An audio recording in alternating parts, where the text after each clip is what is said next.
Un jour, une pensée positive avec la saga Harry Potter, jour 36. Les amis, aujourd'hui pour la pensée du jour, j'aimerais vous parler du pardon. Alors je ne vais pas parler du pardon facile, je vais parler du pardon qui demande de la maturité, du recul et parfois de comprendre l'autre. Dans la saga Harry Potter, Severus Rogue a été vu pendant longtemps comme un ennemi. Froid, dur, injuste avec Harry.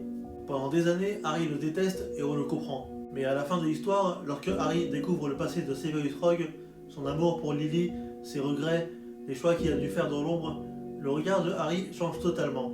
Bien évidemment, Harry ne valide pas tout ce que Rogue a fait, mais il comprend. Et c'est cette compréhension qui permet à Harry de pardonner à Rogue. Et Harry donne même le prénom de Severus à son fils. Et là, il y a une réalité importante à retenir. Pardonner, ce n'est pas excuser.